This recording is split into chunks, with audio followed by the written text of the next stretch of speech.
everybody to the BMX First podcast. I guess if you can call it that. I'm really not that sure these days. But thank you very much for coming by the BMX First page. I appreciate everybody watching, and I appreciate all the support, the shares, the likes, and the views. It doesn't go without being noticed. I appreciate everybody coming by. Today, I have one of the most consummate collectors that I've ever seen, a man that's a San Diego local.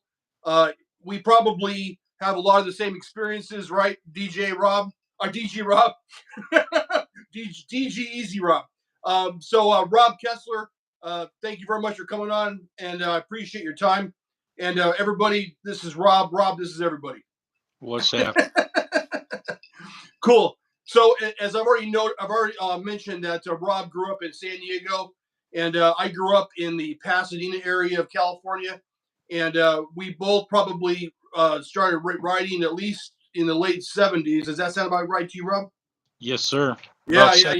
So when did BMX come across your radar in Southern California? Because it seems like if the LA area or I don't know, what do you call it, the LA basin wasn't the hub of BMX, San Diego was definitely a close second, I would assume. When did BMX come across your radar when you were a kid? About 78, 79, man. The neighborhood I moved into was called Spring Valley. And honestly, if you look it up, man, there's so many great riders that came out of there. So I was blessed to fall into that neighborhood. I mean, even riding your bike to school, every kid was into it, brother. And your first foray, your first equipment was, what were you on?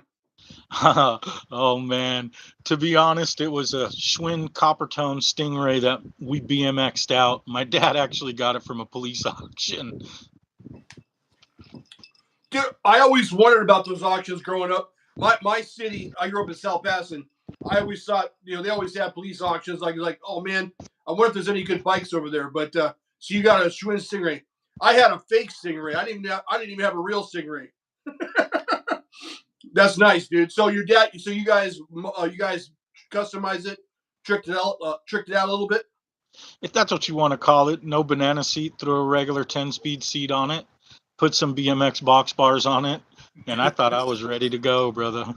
Dude, that's one of my major memories with growing up. I was probably, I don't know, 9 or 10, and we went to the local bike shop, and I saw box bars for the very first time, dude. I was like, oh my God, I have to have box bars. And my dad didn't buy me the box bars, but I always wanted box bars.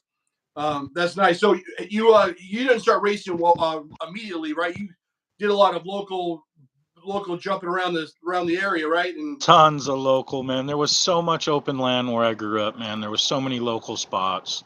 From a skate park that was local, BMX started, guys started riding there. And that was in the early 80s, like 79, 80. We had a local place called Spring Valley Swap Meet, which had tons of track behind it, man. It was everywhere, brother, where I grew up. Yeah, dude. So what you want to drop any names of places that were really popular with you back in the day, or any guys that you rode with? Anybody famous? Any local legends, or were you the local legend? I was never a local legend, man. I was just average, dude. But it was more of a family thing, dude. You go to the track back in the day, dude. Everybody fed everybody. Everybody stayed the night at everybody's house. That's how we got to races, bro. Nobody was money pits back in those days, brother. So if it wasn't for my BMX brothers, I probably would have never traveled or ever raced or went anywhere, bro. I remember back in the day where my dad had all the tools.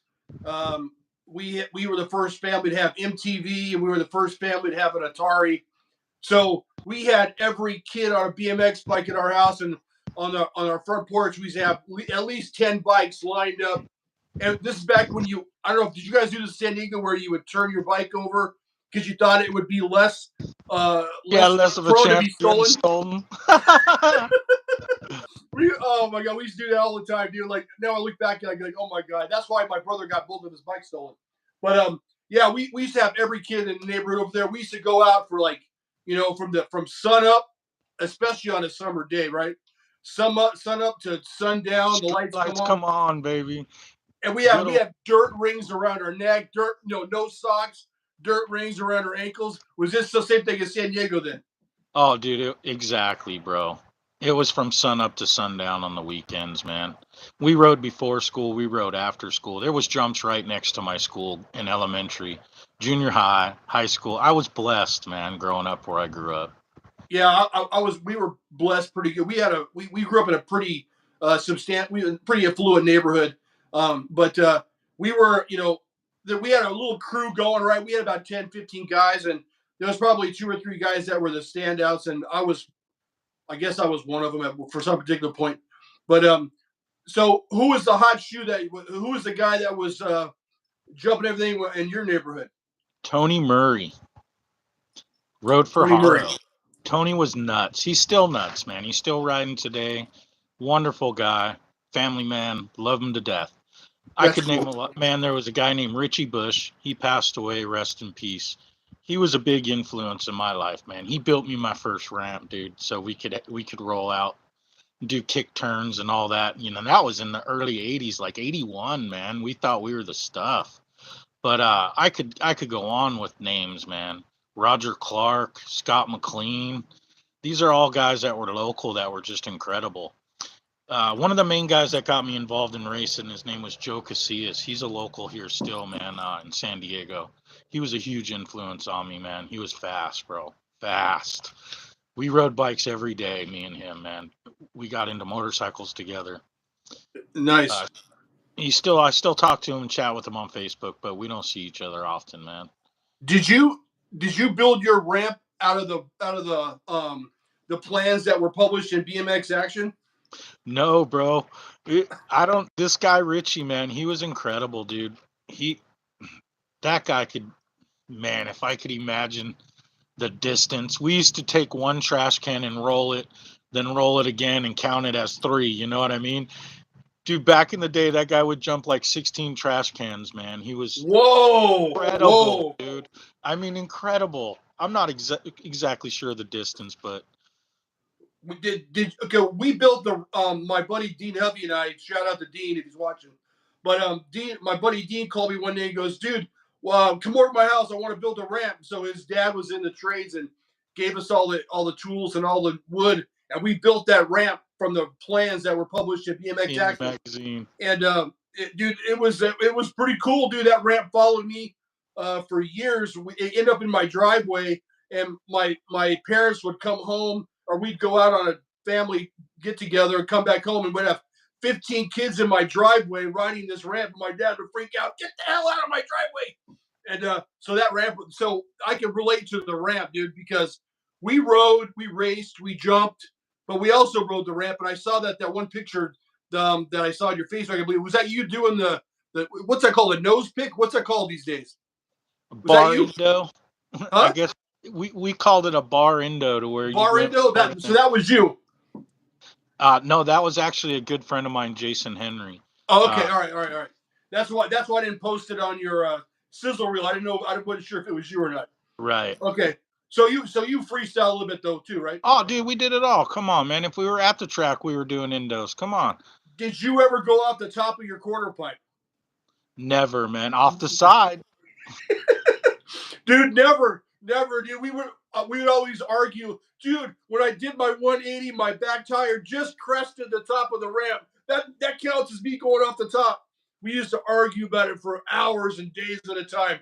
No one ever had the balls to go off the top of that ramp. First off, it was too narrow, right? I think Right. ours was like maybe 6 feet wide, and there's no way that we would ever do that, dude. So I was always wondering if you went off the top of your ramp, but no. Well, so you're local riding with fast dudes. Do you think that riding with the fast dudes made you better, or the guys that jump good were made you better, or did that actually, in some ways, intimidate you and did not want it to try? It was a competition, man. I feel from second grade on, everything was a competition, brother. We pushed each other, man. I I never was intimidated. I think that was my problem, man. yeah. I think that in our group, there was a couple of guys that may have gotten a little intimidated, but for the most part, we were all pushing each other because we did the trash can thing too. We found the trash cans from the Happy Days episode when Fonzie jumps the trash cans and slides into the fried chicken stand. Right. So we didn't do 16 trash cans. That's like insane, bro. We did like I think we were doing 6, but we didn't roll them out and measure it because it was more sketchy to just have one trash can like 30 feet out. We would rather have Exactly. 6 trash cans so you could. It was a little more realistic if you saw all the trash cans in front of you. I couldn't imagine measuring a trash can out 16 in a row and then trying to clear that last. Oh man, that would be sketchy as hell, dude. How many trash cans did you do? Do you remember? No, I think I got up to like 10, man. And that's full bore. I lived on a hill too in Spring Valley. Well, Spring Valley's a hill, man, everywhere. We lived on a hill, dude. So you didn't even have to pedal, man. You were more braking. You're checking speed. You have me beat by 4. I think my record was 6 trash cans laid down, and then we stood them up. We go, you know what? Let's get really crazy and stand these fuckers up. Did you do that too?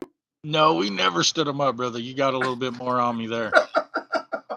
And then there were guys there with us.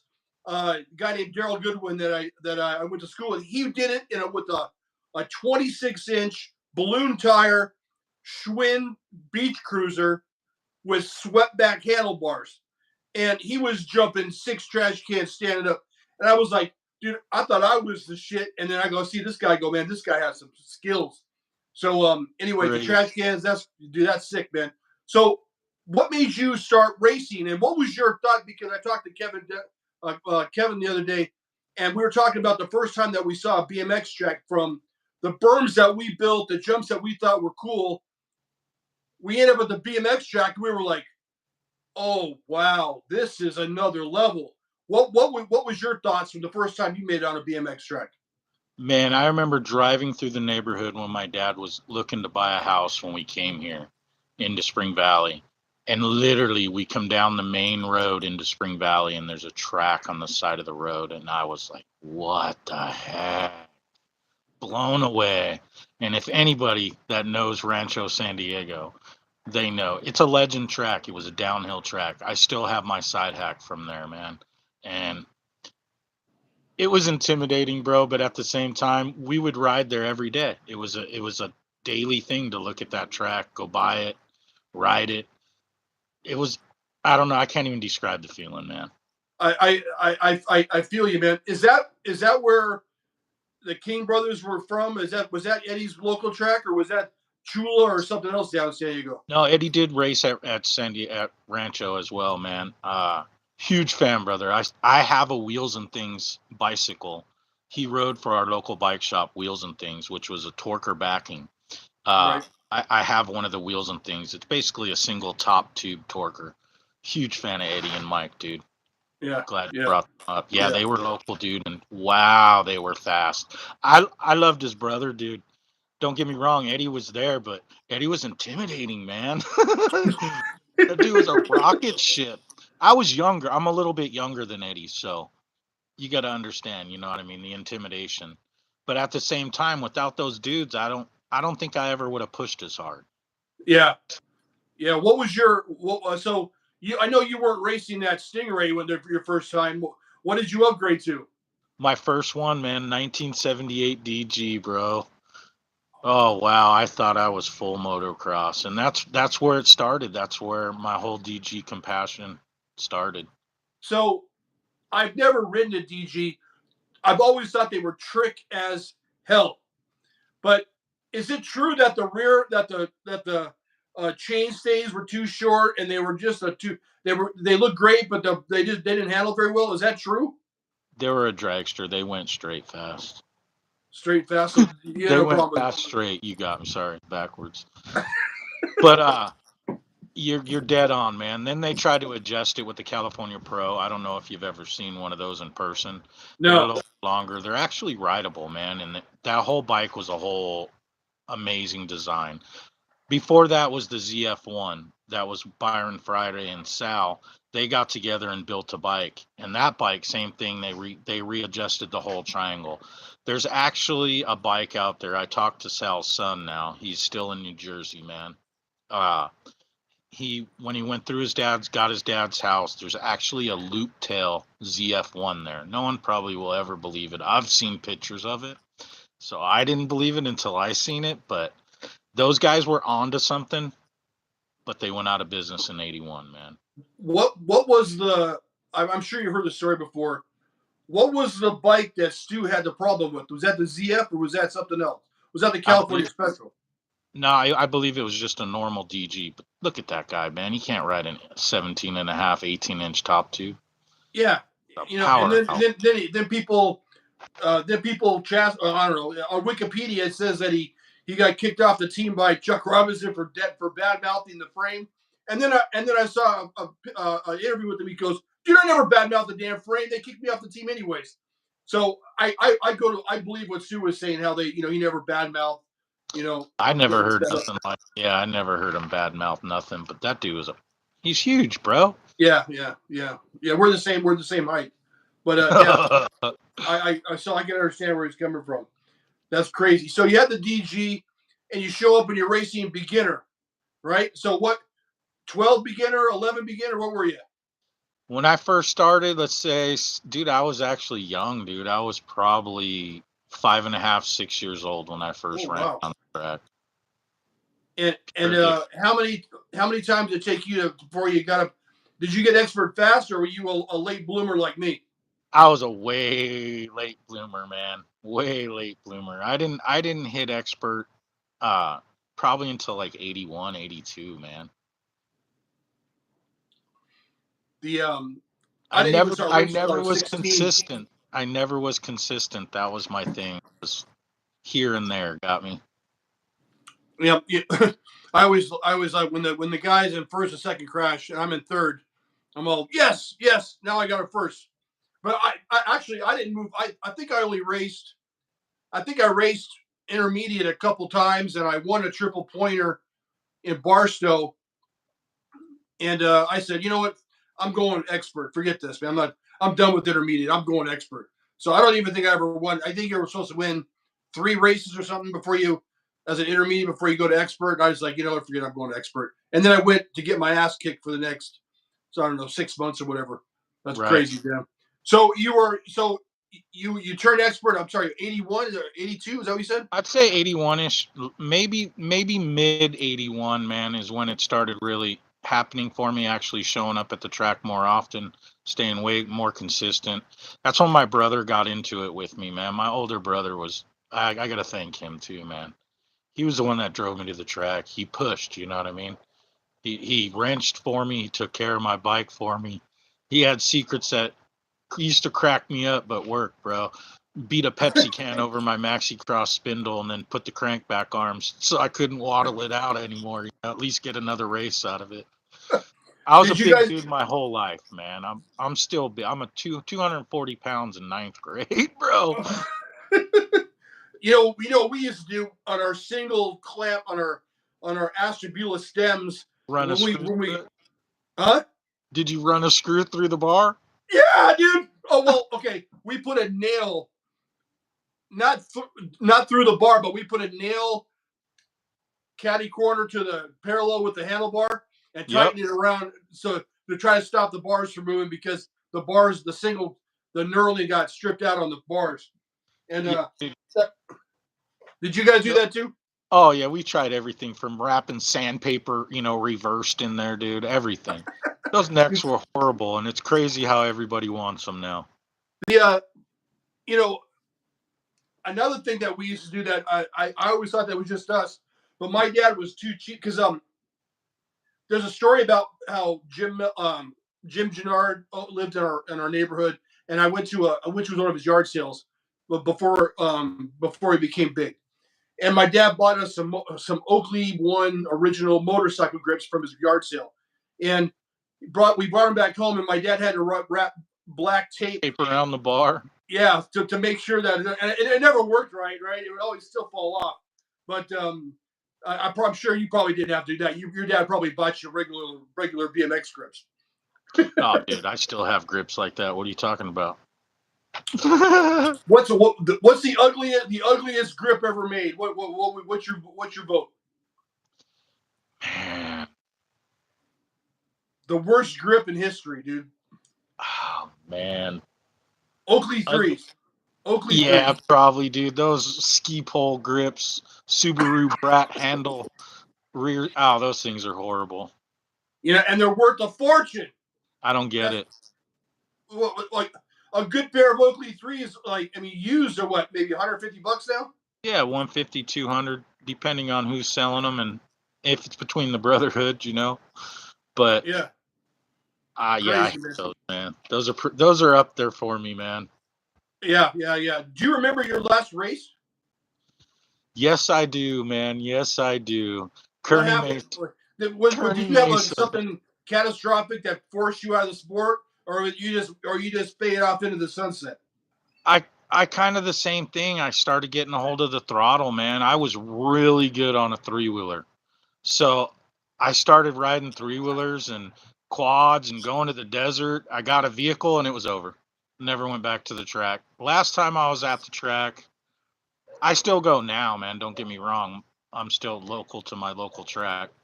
But last time I was at the track, I threw up probably 3 times after riding, dude. So, I think I threw up at Dirty Fest. No, I'm kidding. I was stiff as a board at Dirty Fest, but I didn't throw up. But you've been at both Dirty Fest, right, as a judge? first one I competed, brought a few bikes. I did pretty well. Second one, they asked me to be a judge. I was more than happy to do it for the 70 class. Had a blast up there, man. See, So what that's did what the you? shows are. Sorry, Hope man. I hope we didn't race each other. What did you race? The I first one. didn't race, bro. I just The judged first and one. hung out. You But didn't race the first Dirty Fest? I didn't race either one, brother. Okay. I had to race Dale Holmes, dude. And it was like, I'm like, come on, man, Oh, just give him a trophy. God. It was crazy. All right, man. So you fade off. Well, I'm sorry. What was your last? What'd you get your last race? I hope you didn't get last. The last race I've done here was local. Do you mean like recent? No. Your last race when you were in your prime, dude. When you were prime That was DG. Kearney, man, at Kearney Moto Park. I don't know if you've ever been there, but I heard about it. it's a long track, dude. And I was actually on a GT Interceptor, man.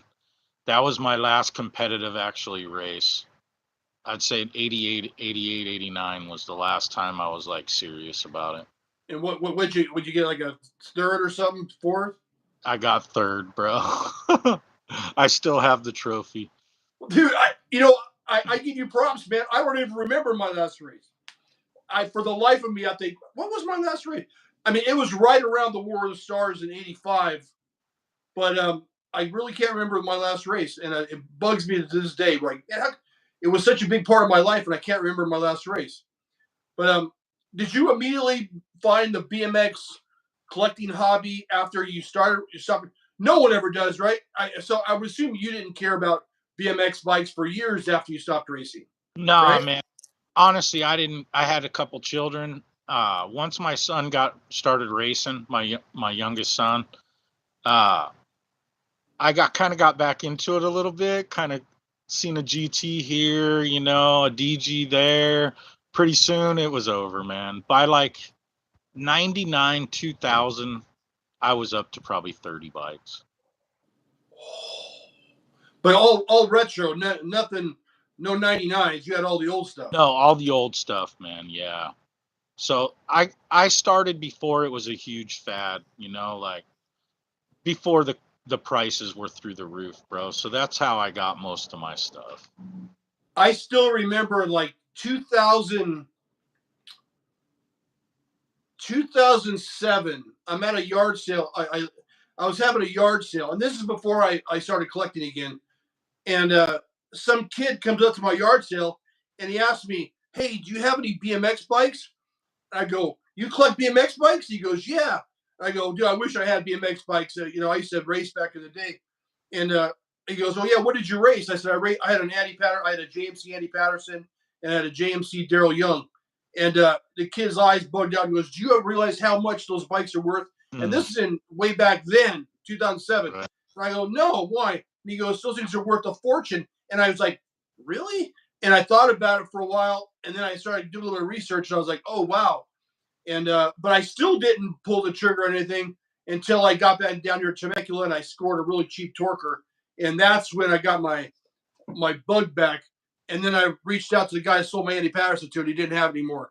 What was your first acquisition when you came back and started doing it in 99? What did you find? A GT. I had to get my last race bike. It wasn't the exact bike, but I had to build it like I had it, just to show my son I still kind of had it. But Yeah. Do you he find it weird that those damn 99 and 2000 Interceptors are worth so much money now? I mean, 10 years ago, you could get a pretty clean Interceptor for 150 bucks, 200 bucks. And now complete you look at, I mean, I haven't looked at it probably a year or so, but a year or so they were going for like $700 on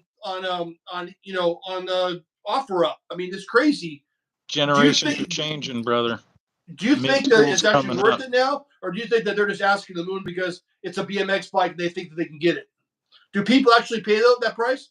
I think so. I've seen it. I've seen it, man. If it's somebody that wants to, redo their childhood bike, and that's what's coming around the next gen. Mid school is coming up, man. I don't know if you've seen the show at Dirty Fest, but the mid school section this year was huge, bro. It was Yeah. huge. It was probably the most popular section. Most bikes. You know what? Yeah, I think you're all right. And I want to talk to you about the judging and that whole thing where maybe you could shed some light on it for me. But I mean, I want to talk to you about that a little bit later on. But you got your GT Interceptor. Was there one bike that you got your hands on that changed everything? Was it the Interceptor, or did you have to go back and get something really old, really special, really crusty? What bike really turned you on at this particular point? I had to get another 78 DG, dude. And then from there on, I just went 70s. My newest bike that I have now in my collection, I believe, is an 82. No, 81. Sorry. Oh wow, good for you, man. Good for you. I That got from that 1974 up to 81, brother. and what's funny is for the first 15 years of my life, I thought DG stood for Dan Gurney. A lot of people do. Everybody thinks that DG stands for Dan Gurney, and I always Danny thought that Geary. Harry Leary was Harry Larry. Did you ever think that? I did, bro. I did for many years. I'm like, how the hell did we? This guy's in every magazine there is, and I couldn't get his name right. I thought it was Harry Larry. I was like, man, it's so embarrassing now that I think about it, man. Like, how can I not get that right? Crazy. So you got your DG. Is that so? What's the most? I guess I'm going to ask you a taboo question because I really don't like talking about it. But what was your biggest financial gain on a score? Do you want to talk about that? I mean, it's kind of braggadocious. I've talked about a little bit where I've divulged price that I paid and price that I've sold stuff for. But do you have what's the most you ever made on a bike or your biggest score? Do you mind sharing that? Yeah, it's on my. I think I sent you a picture of it, or I sent you the link. It was a Diamondback Turbo. Sorry, my bad. No. The Harry Larry. Okay. It was the Turbo, man. I actually was driving down a local street here, and I just out of the corner of my eye, I seen a diamond gusset, and I turned, and I stopped, and I asked the guy. He was kind of a rough figure. Let's just put it at that. And I ended up getting it for $40. Complete, dude, down to the Oakleys, man. There was Dude, nothing you told me changed on it. earlier it was a Formula One, not a Harry Larry Turbo. I messed up, dude. I had to go look through my notes and look at the bike. I was like, why is he so happy about a I'm Formula not gonna One? lie, man. I'm not gonna lie. I hate that. I was like, now a Harry Larry Turbo. I got you. Now I understand where you were coming from, bro. So you got it $40. for $50. So did it have the cranks, everything on it? Everything, bro. Everything. Pedals. I mean, down to, dude, there was nothing on it. It still had the seat. So I asked him, I says, come on, bro. What do you know about this bike? And he goes, it's not stolen. I said, that's not what I asked. What do you know about it? And he goes, I got it from a lady for helping her chop up a jacuzzi and get rid of it. She had a couple bikes in the backyard. So instantly I was like, what other bikes? And to top it off, man, it had a Wheels and Things sticker on it. So I was sold. Oh, wow. My local shop. Did you keep it or did you get rid of it? It's in Australia, man.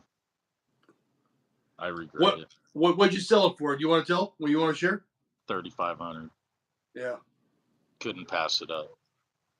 And that was recently, or it's probably worth more now, right? That was probably about 2.5, 3 years ago, man, when I sold it.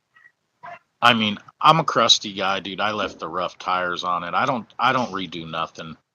I'm a survivor guy. If anybody knows me, they know that. Dude, I'm with you 150%. Now, don't get me wrong. At first, I liked all the pretty stuff, the chrome and the nice shiny paint and stuff like that. But anybody can find that. Anybody can make that happen. Anybody can polish something. Anybody can redo something. Yeah. Anybody. You can't put that patina. You can't put that rust. You can't put that dirt on from 1977 on the wheels and the bearings on the cranks. That's what I dig. The rust, all that stuff. Just like building a hot rod, in my opinion, man. I'm an OG guy. I drive a 1966 Chevy G10 van. That's my daily driver, brother. I like it. I saw that on your Facebook page, dude. Yeah, that's definitely cool. The what's the most you've ever spent on a bike? And did your wife approve? You have to tell the truth. Man, I wish I could pull her into the picture right now. She's in there with the children, but she supports me 100%.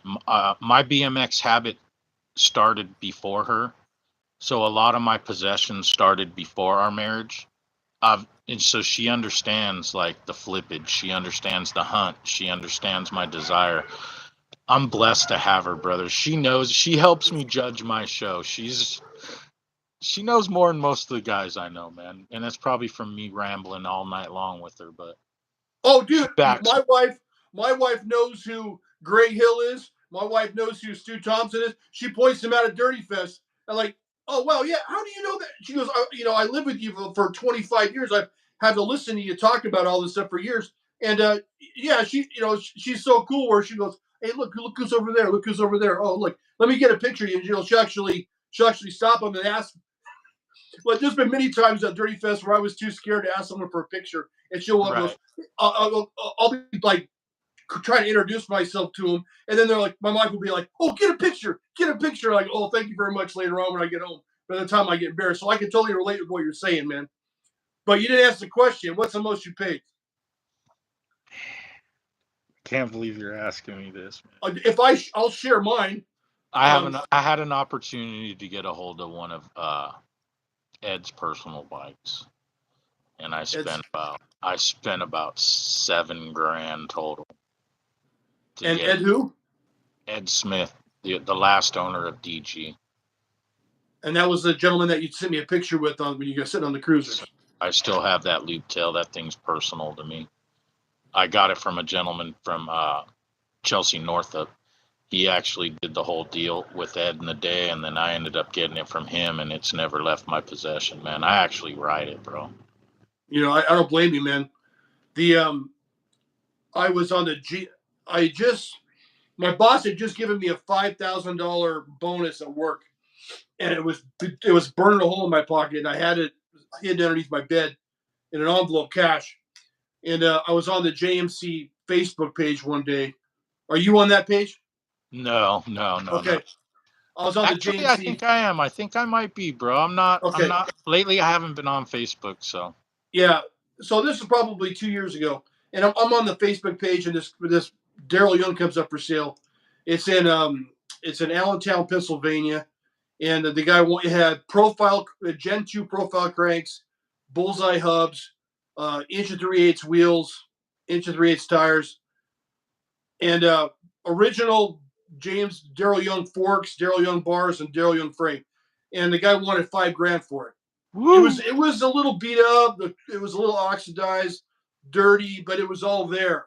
And I was like, oh man, trying to talk him down, and he didn't want to pay the fees. I didn't want to pay the fees, so we couldn't make the deal happen. And then I drive a truck for a living. And I got a load to Pennsylvania, and he was in Allentown. And I go, $4,500 cash, dude. You want it or not? He goes, done. So that's the most I ever spent on a bike was $4,500. And my wife was like, "Are you sure this is a good idea?" And I'm all, "Yes, it's a good idea." And I bought it, and it caused me a lot of trouble when I tried to sell it. Have you ever I broke the set. I broke the bars, the forks, and the frame apart. And people on the museum wanted to strip me up on my balls, dude, because they were so pissed off at me. And I didn't want to make any enemies, so I was like, I was trying to be nice. Now I would just say, you know what, screw off. I don't care what you guys think. But did you happen to see my JMC when it was on the Facebook page? I believe so, man. I You believe think so. so? I think so. Adam Cox commented on it, didn't he? There was another. I won't say the guy's name, but he's a mod on that page, and he gave me so much shit. But yeah, Adam Cox is cool as fuck, man. And I love that. Yeah, he's cool as hell. Damn, it's dark here. I might have to switch locations. we're I was sitting out good. back. Don't worry about it. You're good. I can see you. All right. Yeah. Anyways, so how does somebody get into judging? Because I've always wondered, like, when I go to Dirty Fest, I look at all the bikes, all the 70s bikes, the era bikes, survivors, whatever the classifications are, and they all look awesome to me. What the hell do you guys look for to make one bike better than the other one? Because they all have error correct parts. They're all clean, no scratches. What does a judge look for at a bike show to make one bike better, different than the other? Is there a certain criteria that you guys look for? It depends on the show, bro. It depends who's hosting the show. There's different criteria for each show. I've judged in many different shows for a lot of different people. My personal show, I go after Survivor, and everybody knows that. I'm a stickler for OG finish. I'm a stickler. My main category is rideable, functionable. I want to pick up your bike and be able to ride it, dude. And that means down to your chain, that air in your tires, your bars being straight. I look for error correct parts. I give 3-year window, a year before, year of, year after. To the frame. One thing I don't get too harsh on lately, man, is grips and tires because they just rot away, man. So if you have something that looks error correct to me, I don't get too hard down on it. But some other shows, they look for they go on a point system. How well is it put together? How well does it match? Is it error correct? And they do it on a point system.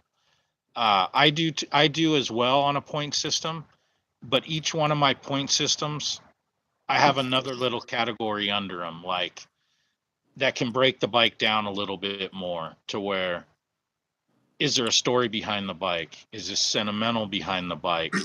Then you get a breakdown of like when he actually built it. You know what I mean? If it's true to him. I have a little bit, different criteria. Like I said, I go for that stickler OG, bro.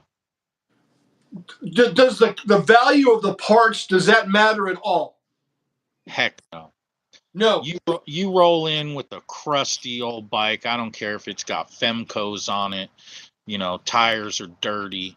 No, man. It's about, to me, being authentic. Like if the bike has a story. If you can look at a bike and get a story, in my opinion. Have you come across some good stories? Tons, man. Tons. What sticks out, dude? Give me a good story that you found in your judging days. There's a guy named Todd. He's had his VDC since he was 16, man. He's still going around to shows. That bike's been with him. He raced with Jeremy McGrath back in the day. That bike means so much to that guy. He was proud to build it. His dad, dude, he's 85 years old. I just seen him at the Ukaipa show right here.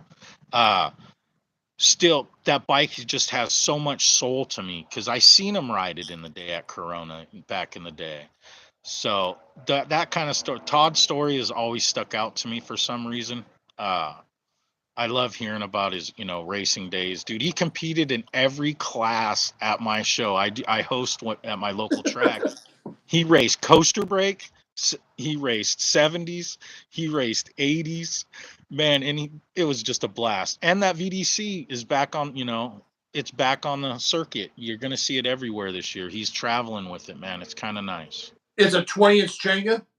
Yeah, black, bro. All black. With black VDC bars and the whole 9 yards? Everything, dude. Black bars, black MX 1000s. It's beautiful. Wow. His story has always stuck out to me. Have you ever heard the Voris's story about where he came up with the name? No. I read an interview with Voris a couple of years ago, and he said that the warehouse workers used to call the dolly that they move frames around on the Chenga. Because it changed together? He decided to name the bike the Chenga because of the dolly that the warehouse workers used. Right. I thought that was cool, man. That's an interesting little tidbit on the VDC history. And anyways, I always thought that was cool. And did you know that when VDC went out of business, he sold everything out of a parking lot sale at Gary Turner's shop in Orange? I heard a story about it, but I never got confirmation that anybody. Yeah, he talks about it in his interview.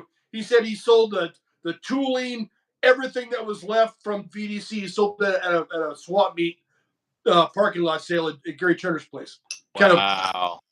Can you imagine like getting some of that stuff now? Like, anyways, that just crazy. Back in the day, VDC, like, we didn't even care about VDC, man. We were like, VDC was, I don't know. I guess certain crews or certain areas have their certain hot frames or their hot bikes, and that just wasn't hot in our area. But so DG was obviously hot in your area. Huge, man. Local here, within 6 miles to where I still live, bro. Even in the 80s? Yeah. It had a transition. There was a local bike shop right down by me called Stanley's. And the guy, man, he had every color combo DG. And we used to go in there after school and just drool. I mentioned to you earlier that I raced for Maine Bikes. So I worked at Maine Bikes for a while. My brother worked for Maine Bikes for many years. Maine Bikes was kind of like a local 626 type of thing. Pretty popular. They had some fast guys like Mike Luna raced for Maine Bikes, Carl Butler raced for Maine Bikes, Craig Bark raced for Maine Bikes, Hazel Horace raced for Maine Bikes. But I worked at Maine Bikes for a long time, and I got my first bike from Maine Bikes. And the owner had a tandem Gary Littlejohn 20-inch red with gold parts, and it was in his front window for so many years that it was the anodizing was faded out, and we used to walk by that bike and just cringe like, that is the ugliest fuck. Who the hell would ride this bike, man? Nobody. He couldn't give that thing away. And now I try to find where the owner was and try to say, hey dude, you still got your Gary Littlejohn tandem? Have you ever obviously you ran across a Gary Littlejohn tandem, but you ever had the chance to acquire one, or would you want to acquire them? Do you like them? I love Gary Littlejohn, man. A good buddy of mine just came across that monoshock. I don't know if you've seen that pop up lately. It's the only one I've ever seen in person, man. That's another thing.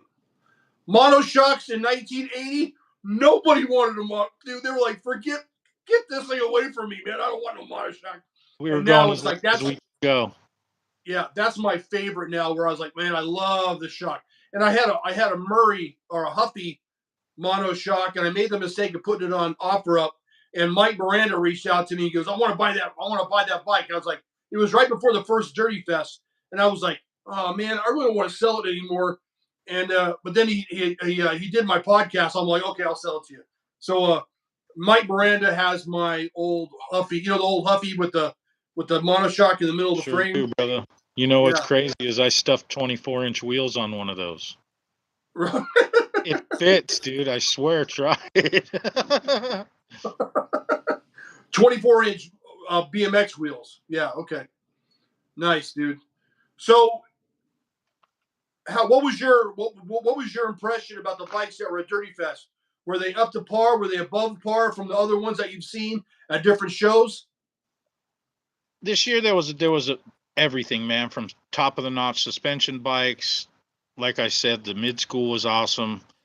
The freestyle was actually cool. The pit bikes were great. They were all great. A lot of stuff stuck out to me. I'm a huge motorcycle, I guess you would say, carry on. So like I was a huge fan of Jimmy Winehart's, huge fan of Kenny Roberts, Dan Gurney, come on, race car guy, but DG went into, motocross hardcore for a long time. Redline made swing arms, Redline made frames for motocross. So Yep. that's what I like to see. That's just my type of stuff, man. And there was a lot of that this year, and it was awesome, bro. What Awesome. I can't thank all those guys for coming out enough, man. totally? What the bike that Stu has? What is that? Is that a G? That's an original GT, right? His suspension bike with the waffle seat on it. Have you seen that? No, I haven't. I didn't see it, man. I was so wrapped up this year. I didn't. If he brought it, I didn't see it. He brought it the first year. I He brought never it the left the first year. show, dude. I only went up this year for probably like Okay. 15 minutes, but Yeah, I missed the bike show this year. I got there late. I got there just in time for the autographs. Dude, what do you think about? I mean, do you still get starstruck? You know a lot of guys. Do you still get starstruck when you go out to like Dirty Fest when guys are walking by, or do you just, or are you totally immune to that now? Are you used to it? I still talk to everybody. I'm used to it, man. A lot of guys try to. I ain't gonna lie. They try to talk their stuff up to you, but hey, we all do, man. If we're at a car show, I want to explain what's in my car. You know what I mean? So I get it at a bike show. The I never really ran across anybody famous when all my days of racing, and the closest I got to anybody was Stu Thompson sitting behind us at the '83 Jag World Championships in Burbank. And so to this day, one of the reasons why I started doing this was just to talk to guys that I see in the magazines, right? And then it evolved from that to, well, damn, if I talk to guys that don't have Wikipedia pages, that's where all the cool stories are that I've never heard before. And that's where I get off on talking to guys like yourself, where, real stories that haven't been told before that I can learn stuff from, that I can get information from. So, but when I go to like Dirty Fest, it's like, man, it's like sensory overload, dude. They're like, oh my God, there goes so and so. There goes so and so. And it's crazy how all the BMX guys in one consolidated into one area. Because I saw the picture was you and Perry Kramer, right? Yes, sir. Yeah. When I met Perry, it was like meeting. It sounds so silly. I'm a 57-year-old man, and I'm in awe of a 65-year-old man. But I mean, I grew up Okay, the party shot where Scott's doing the cross up off of his roof into the pool, and Perry's looking up at him. I mean, this stuff was on it was on my notebook in high school, and it was like, it's crazy where I just look back and go, man, I can't believe I'm talking to Perry Kramer right now. And so, anyways, I don't think I'm ever gonna get used to it, dude. So if I ever get used to it, I'll let you know if that you know what, I'm good now. He's a legend, bro. I get you. Yeah. He's a legend. What was he? Was he standing next, or was he crouching next to a PK Ripper? No, that's one of my DGs. Oh, okay. He actually was telling me stories about it that day, man, and it was kind of cool to listen to him. He came to one of our local shows, man.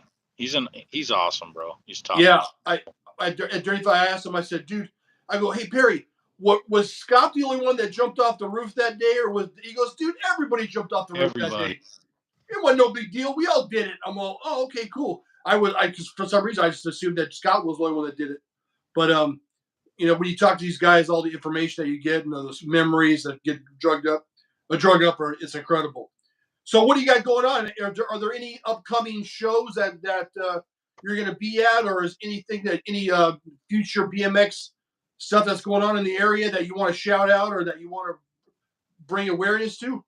I believe the next show that I'm doing hopefully is going to be in the end of November. I should be putting it out here real soon. That's our local track here in Lakeside, California.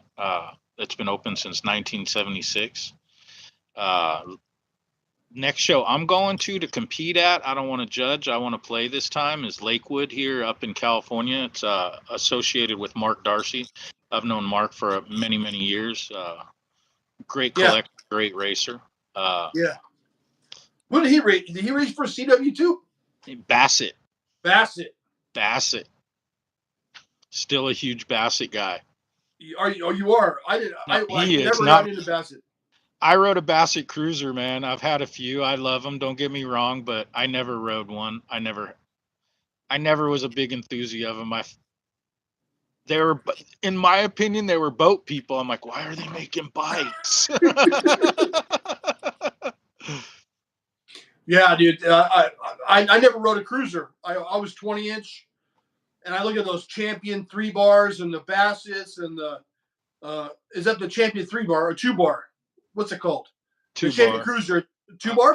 I believe it's a 2 bar. The Cook Brothers 3 bar. No, it's a 3 bar, then, right? Now the Cook Brothers, whole different situation. But the Champion, I'm like, whatever. But I never got into cruisers at all, dude. I was always 20-inch. I'm still a 20-inch guy, but I like cruisers. Don't get me wrong. One last thing I want to talk to you about before I let you go are side hacks. I've never touched a side hack. I've had the opportunity when I was younger to have a side hack. I never wanted one. Is it as sketchy as it looks to be the monkey? Oh my God, I would never be the monkey. No, I'll pass. Did you ever race a side hack? Oh yeah, man. Full downhill Rancho. Let's talk about that first berm. I think everybody crashed. Is it hard to find a monkey? Not if your mom makes a good peanut butter and jelly. Yeah, I'd bribe. And bring Sunny Delight to the track. Yeah, I'd bribe, dude. Wow. It was kind of hard. I always look for the young kid that was like already into racing, and then talk to their parents, be like, hey, can you race with me this race?